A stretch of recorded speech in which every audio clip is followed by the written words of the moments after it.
Hey guys, so in today's video I'll be removing the gas tank from the KZ, draining it out so I can send it to a radiator shop, and the actual carburation components itself. I'm first going to start off taking some temperature readings of the carburetor boots here to get a baseline for what kind of materials I can work with in my conversion. So I'm going to start the bike up and take some readings. It's already warm. I ran it for about 5 minutes before this, so it's gonna really, I got a laser gun here.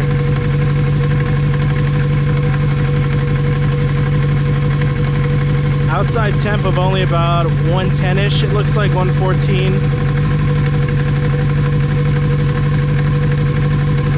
That looks pretty good to me. As far as I can tell, this is made out of nitrile rubber, so you got a working range up to 225 F. That's good news for my design, at least. Still consistently.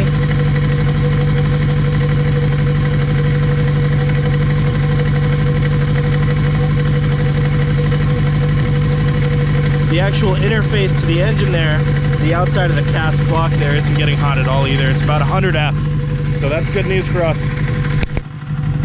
It's starting to rain here a little, but my garage is really full, so we'll work on it out here with weather permitting. This is going to be the last time it's running on carburation before I switch over to EFI, so I'll give you guys a little bit more exhaust sound and some revs. It's got a bit of a hanging idle, still some carburation issues, but that's going to be fixed with micro squirt anyway, so I'm not worried about that. Not worried at all. And that can, I'm not really in love with, but oh well. Alright guys, quick update. I've got the tank off. It's draining. It's just a shower outside, so I'm draining it out here. If it gets more humid, I might just move the tank inside. I did make a mistake of having this tank be full. I didn't go out on a big last ride that drained the tank all the way, so I am draining it all. It's going to take a while. My petcock's not the fastest. Just taking it off, just take off these 2 bolts on the tank. You're going to have these dampers. You're just going to pull the tank straight back, and you're going to be able to lift it up and take it off. So here you can see my Scorpion AGM battery. Just got it recently. It's treating me very well, and then some assorted bolts and nuts that have always been there. I've never really messed with those. So got the seat up, and now I'm going to take off these boots. The sad part is it takes well over an hour to put them on, even with them being rejuvenated. And so I'm just gonna push them back into the airbox itself here. Sorry, can't see the kind of hard to do this one-handed. So all right, just gonna push them back like that. I will be back when all of them are pushed back in, and I'll show you the rest of this. So I took the fuel filter off, and now it's getting the fuel out of the tank pretty quick. Not worried about that. I'll have a new fuel filter on the EFI, so it'll run just fine. Worst comes to worst, I'll buy a new tank of gas. I've got all these boots pushed in here, so now we actually have some clearance to pull the carbs out. Like I said in my forum post, if you need more clearance, you can always remove the bolts on these airbox boots. You'll have to take off the side covers, and you can push it back a little more if you have the battery out. But for this, I won't really need it. What I'll be doing here is removing these hose clamps. They compress the actual boot itself onto the carb and really make sure that it's held well there. So I'm going to remove those, and then I'm basically going to pull really hard with one hand on the actual head itself on the fins, and then the other fingers pushing off on the carbs, and then it should unseat from the boots themselves and pull out pretty easily. So I'll cut back to that once that's done, because I don't have a helmet attachment or anything, so I'll cut back to that one once I have a hand free. So it's the next day. There's a lot of rain yesterday, so I just pulled everything in. I wouldn't really be able to video in the garage, so got the carbs off, Basically just pull them out, slide them to the side. Like I said, you're gonna have to take off the throttle cable off the front to be able to actually pull it all off. So basically what I'm doing right now is draining out each fuel bowl. The actual screws on the bottom of the bowls are not overflows like they are in some other motorcycles. These are just drains. So we're gonna go ahead and drain all the fuel out of the bowl so that we have some pretty dry carbs. It's starting to rain here, so I'll keep at it, see what I can do, guys. But I do want to add that I find 1/4-inch fuel hose perfect for the bottoms here. That's also what I use for the other fittings, my petcock that I have, other stuff like that. But 1/4-inch fuel hose is perfect for routing this fuel down if you're trying to drain it into a gas tank. So, carbs off, bowls are drained. I want to point out one difference between these carburetors and I'm not really familiar with the other ones that the KZ550s run. So these carbs, they have an idle adjustment knob, and it's basically just a torsional spring that goes all the way back to this, which preloads the actual butterfly valve opening themselves. And this is really prone to failure. I actually had to get a friend to weld mine up after I broke it because I could not find any others online. Another problem with this is that there's actually no room for me to do it manually, or even with a little like thumb driver. I can't really adjust it any way other than this, rerouting it. So had to get that fixed. Something I'm not really happy about, but it honestly looks like the weld is already, or the spring itself is already coming apart some. So what we're gonna do now is we're gonna remove the bowls for each thing, and we're just gonna spray some WD-40 on it. I just don't want water getting in there and corroding anything. You can use some Marvel Mystery Oil. Honestly, anything that's like really viscous that might just like stick to that wall. I just really don't like going in and doing carb work every time I have to do it.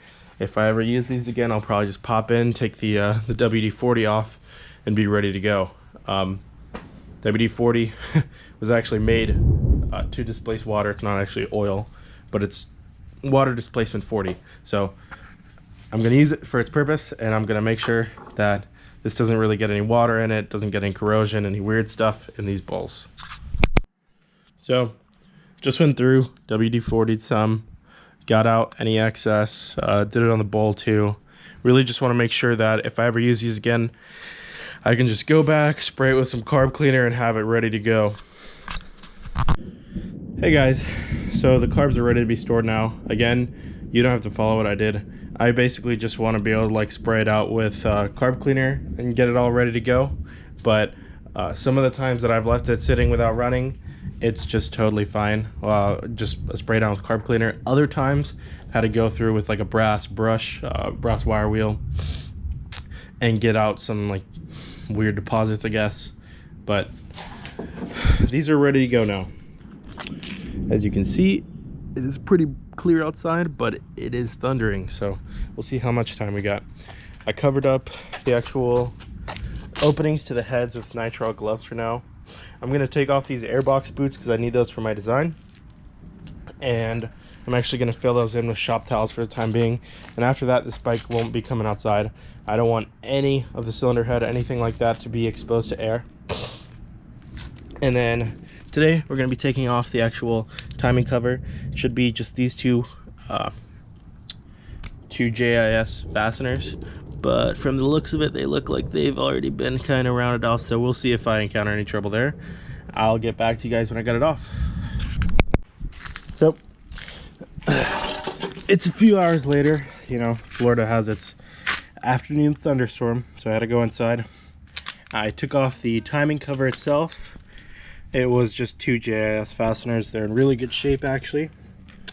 And I've got my electronic ignition here. My concern, or I guess it's not even a concern because I'm going to replace it, is that this is not a stock ignition setup, I guess. This doesn't look like the same one that I saw in my manual. So I'm going to take it off either way and start seeing what I can design to work around that for my crank pickup coming from a 2008 ZX6R. Alright, next thing here. is I took off the actual gasket here, and I'm going to take off the part that actually houses the electronic triggers itself right here. And I had to take the gasket off so I could actually get access to this little grommet seal and pull the whole thing out, disconnect the wiring, and I'm going to design around that. Something interesting about this though is you've got a 1-tooth wheel and you have 2 pickup sensors here, and my firing order is 1 2 4 3. So it seems like from factory I'm actually running a wasted spark setup, which is perfect because that's what I'm going to run anyways in my micro squirt. Hey guys, I had mentioned that these fasteners were kind of stuck before, but I ended up just soaking them in MPPL, and I was able to get a decent grip on some vice grips and pull them out. I'm going to buy replacement fasteners anyways for whatever I end up designing, so it's no biggie on those. Got it out, and now I'll probably take it inside, take a look at it. So following back the trigger pulse wire, I decided to take out the battery, just so it doesn't get any parasitic draw or anything while it's sitting, and also finally take out the air box that has riddled me with so many problems. So this air box for some reason doesn't want to come out. I found out it's actually 2-piece construction with fasteners on the bottom that separate it. So you actually have to tilt it over, and I used a little 90-degree ratchet here to separate it. So that's how I'm going to be able to get it out. So after a lot of finagling, I finally got this airbox out. It is held together by 7 fasteners through the bottom, right? So you got to angle it really weird 7 times to get all the fasteners out.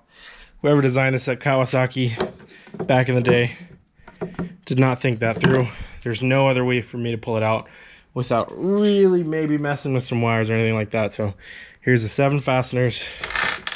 I am never taking that out or putting that back in again. Hey guys, after taking a look at this some more, I know I did complain, these clips are removable. That's something you can't see when you're really finagling this thing, and it still causes interference, but you can actually pull them out, and that would probably let you pull the whole thing out pretty easily, but it's nothing that was communicated in the manual or anything else I found. So if you're seeing this, you can remove it from those clips. Now we've got this ignition pickup sensor out. Next video, I'll dive more into depth on design. I'll actually be working with this ignition sensor, and hopefully I'll have my new one come in. And then I'll show you how to get these out. It's pretty easy, just Allen key, and I'll show my design around these. So thanks for watching.